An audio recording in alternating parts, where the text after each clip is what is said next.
Hello, folks. This is Hitmanvondoom, continuing that X-Men Haul that I read, and seeing that I'm on spring break, and I was able to read a lot more, but unfortunately, I started a new job, and because I started a new job, I haven't been able to read as much as I would like because they pretty much had me on a full-time schedule training, which is coming to an end after this week. Yay! After this video is posted, which is like, yes, I won't have to get up like at 4 in the morning anymore. I won't have to get up like at 4 in the morning, 3 in the morning anymore, which is awesome.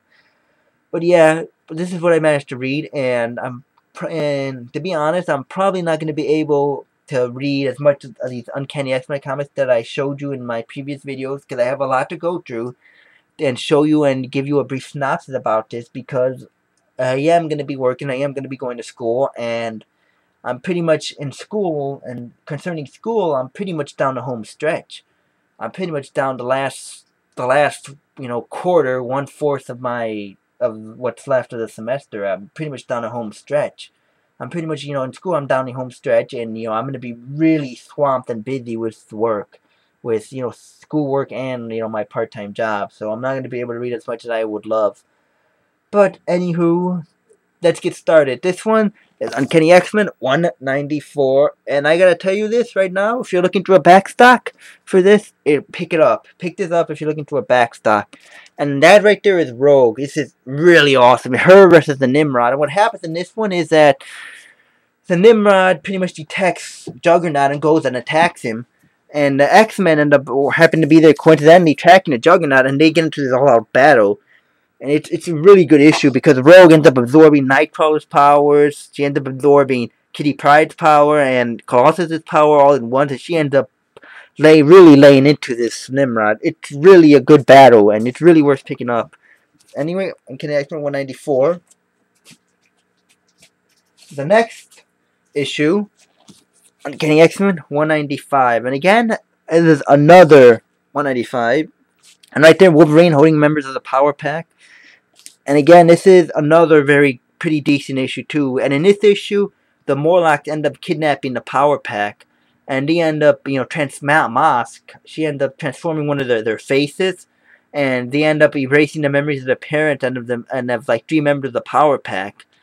And they pretty much believe that the parents don't remember them, and the X-Men pretty much had to go in and save the day and sort everything out. It's a pretty solid issue, worth picking up too. 194.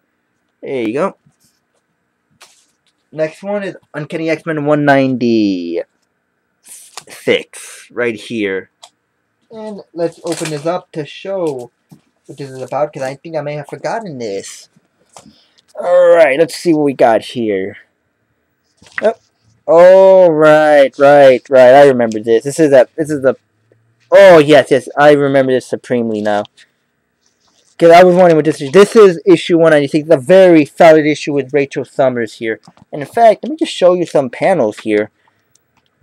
Right here. Let me just show you some panels here. That's Rachel Summers right there. And pretty much what happens is Magneto right here ends up talking, of all people, Magneto prevents and talks Rachel out of killing some pretty much racist people. And again, it is issue 196, and it's a very good issue. Definitely worth checking out too. Because, like I said, a bunch of people had ambushed Professor Xavier, and pretty much he's technically dying. And they find out who he is, and they pretty much really lay into. They set a trap for his office, and they pretty much nearly start. Some of them start damn near strangle Kitty Pryde to death. And Rachel Summers, finally, she ends up. By the way, she's the daughter of Cyclops. She ends up really just snapping and turning into her hound persona. Well, not persona, but outfit. And she ends up coming to Kitty Pryde's rescue. And and this is where her secret gets revealed. That she used to be a hound and she used to hunt all the mutants. And she almost kills this one guy, as I think I showed in the panel right there, that she almost kills this one guy. Magneto ends up stopping her and talking her out of it because he too has experienced like the horrors of what Rachel Summers went through. And like I said, it's a very good issue. It's a really decent backstock, worth checking out. And it's Uncanny X-Men 197. Doctor Doom and Murder One. Pretty much this is Kitty Pryde and Colossus versus Doctor Doom, or so they think, in the Murder World. And pretty much this is not really Doctor Doom. That's a Doom. That's a robot that Arcade created, and he made this wager with his other fellow assailant. I guess, for lack of a better word, assailant. Yeah, I guess something like that. That he would die. That she couldn't kill him with this, and it's pretty much them versus that Doctor Doombot, and they end up winning. And it's nothing incredibly. It's a solid issue, but it's definitely not what I would consider. I would consider. Oh, it's worth picking up. It's not bad, but it's not great either. So it's definitely something that isn't that you wouldn't that I wouldn't pay more than $2.99 for like what you would pay now for a comic. I wouldn't pay more than that. But yep, and this is pretty much where I guess Kitty Pryde and Colossus' relationship starts really getting rebuilt again. And 198, Life After Death, Part 2. Wow, man, this is really glaring on there. It's 198, and this is what is this? Is after storm. This is all about a storm issue. This is her. She recently was shot in the head, and she pretty much struggling to make it through Africa across the desert and help a pregnant girl, and that's pretty much it. Nothing incredibly major happens except that she finally embraces that she's without powers. But no means a must pick up here. Uncanny X-Men 199. Phoenix Born Again. That's Rachel Summers, by the way, or as she goes by, or as today she goes by Rachel Gray. This is Born Again. This is pretty much the issue is about her, and she pretty much reclaims the mantle as the Phoenix. From her mother, she pretty much turns into the Phoenix. In fact, let's see if I can have a panel here. Let's see. Yeah, there she is, right there, reclaiming the mantle. And also in this issue, by the way, 199, Magneto goes to a Holocaust convention. Well, reunion. There's no convention there. Sorry if I offended anyone there, but he goes there, and pretty much this is when Freedom Force comes in and tries to arrest him because they start working with the government, and he actually willingly goes to be arrested. He willingly surrenders, and next issue would be him under trial. This one is an annual. Giant says annual number 9. And again, as with all annuals, there's nothing incredibly major that happened. Although this one was a lot better than a lot of annuals that are out there. Like the best annuals I read was Days of Future Present, but this one is pretty much they fight against the X-Men and New Mutants versus Loki, from Thor, and pretty much he's transforming a few X-Men and New Mutants to his cause, like Storm, making her a Thunder God. And there's some pretty good moments, like with Wolverine especially, and with Warlock and Doug Ramsey. There's some really, really good moments, especially with Rogue. There's a pretty solid moment there too. So it's a much better annual than the normal annual would be. So it's worth checking out. And then Uncanny X-Men 200, starring Magneto. And of course, this is the child of Magneto. And the X-Men just get transferred to France because that's where they were from. After this annual right here, they get sent to where Xavier is in France under the child of Magneto, and there's a lot of things that happen here. A lot of back and forth, and pretty much these two individuals here end up causing a lot of trouble and ruin the X-Men's reputation. Oh, and by the way, if you want to find out why a lot of people don't really care for Cyclops and why they think he's a jerk, read this issue here, read this issue here, read this issue here, and read a few other issues. Read like this issue here, read this issue here, read the next issue I'm going to show you, and read like maybe a few of the other issues I showed you, like 198, 199, and you'll find out why a lot of people think that he's kind of a jerk. Which after reading all that, it's kind of hard to agree for that. It's hard not to agree. But yeah, there's a lot of good moments here, and he ends up getting scot-free.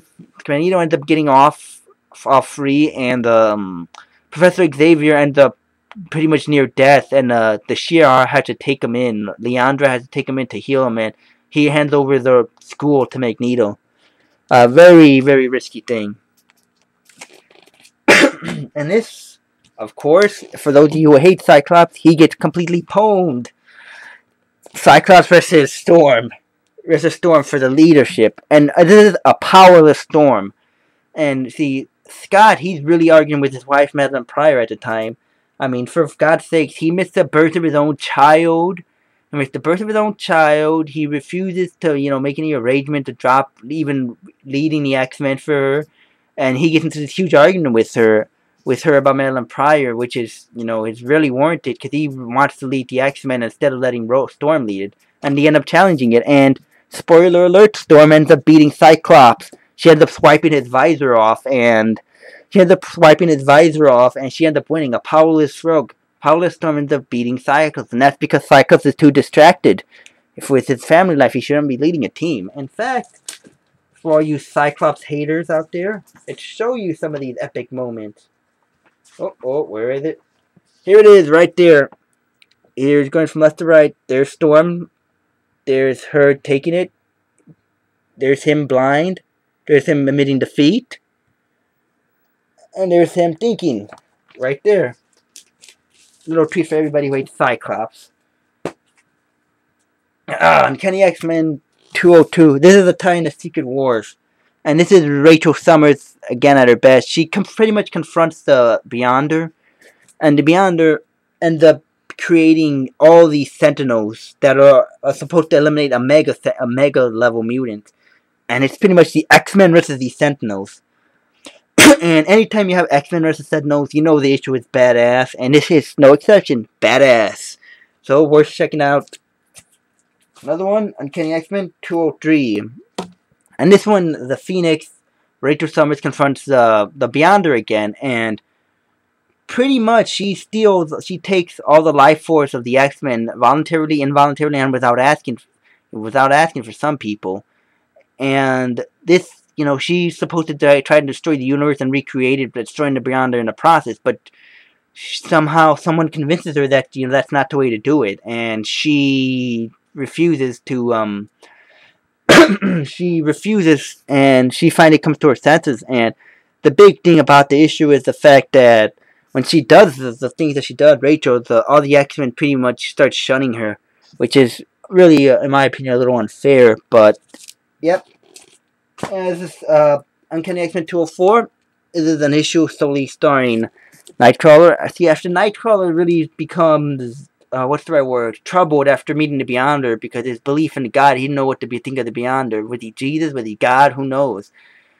And so that's pretty much what it is. It's about him struggling and about him saving this girl from Arcade. That's pretty much all it is. It's a solid issue, but by no means a must pick up if you see a backstop. Oh yes, issue 205. This is a very, very, very good issue. It solely stars Wolverine and one member of the Power Pack, but man, God, Wolverine pretty much gets beaten to an inch of his life. So much so that he regrets to an animal-like state and slowly has to work his way back to his humanity. And in this process, he pretty much is like protecting this member of the Power Pack. I can't remember her name. It's such a good issue, folks. I mean, and he just has a really good battle with the members that are hunting him down, and Lady Deathstrike. A very solid issue. A must. I would recommend you should read this one. 205, folks. In this issue, Uncanny X-Men 206. And this is the aftermath of what happened to Wolverine. They're in the Morlock tunnels right now, and Wolverine's recovering, and it's pretty much them versus Freedom Force. And Freedom Force tracks them down, with Spider-Woman actually part of Freedom Force. They track them down, and to my surprise, the Freedom Force actually lays into them pretty good. If it wasn't for, I think, the cops vouching for the X-Men, they would not have won this. Another one that's worth checking out.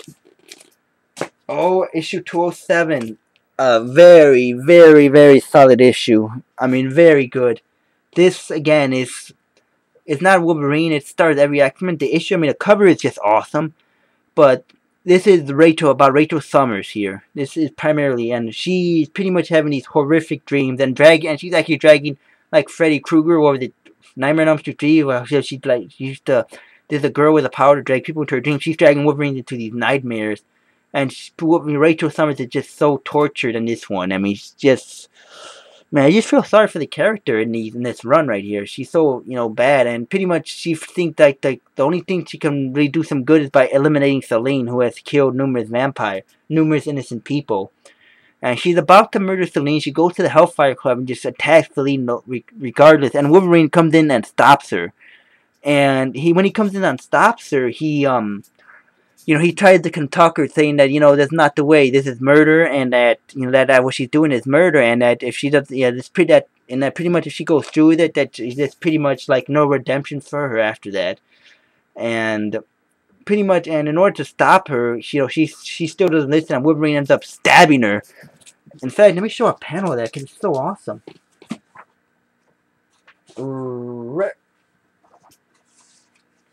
Right here. Right here. He's trying to talk into censor, and then right this panel, bam! Right there, look at the face. He stabs her.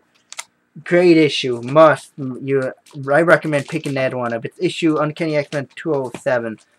Definitely worth checking out. Another issue is Uncanny X-Men 208, and this is still continuing after 209. Wolverine's still in dire straits, and Rachel Summers actually kind of attacks him a little bit, but she's still alive, but she's incredibly wounded. And pretty much the Hellfire Club attacks the X-Men hunting for her, and Nimrod ends up joining the fray too. He ends up coming right at the end of the issue. A very solid issue too. Pick it up, folks, if you don't have it. Uncanny X-Men 209 continues that. It's the X-Men and Hellfire Club versus Nimrod, and it's a very solid issue. You can find out what happens to Rachel Summers. She gets kidnapped by Spiral, and we don't hear from Rachel Summers and Uncanny X-Men again for a long time, until like Days of Future's Present. You don't really, because she, I think, starts starring in Excalibur after this. And it's pretty much the X-Men and Hellfire Club versus the Nimrod, and it's a solid issue, folks. A lot of great things happen. It's too much to explain, but 209 is, again, another one that's a really good issue that, if you don't have the backstop, it's worth checking out. And I didn't pay $6 for this either. Haha. And issue 214. And the reason I skipped to all the other ones, because all the other ones were Mutant Massacre, and I already showed them in another video. So this is Uncanny X-Men 214. And this is the Dazzler right here. They pretty much reintroduced the Dazzler into the team again. Yeah, the Dazzler, and Dazzler ends up becoming a member of the X-Men again. And this is pretty much her and some, I can't remember what was her name, not Impulse. Mirage, I can't remember. She's like possesses people, and she ends up sending Wolverine into a berserker rage. It's a pretty solid issue, but by no means a must pick up. Uncanny X-Men 214, folks.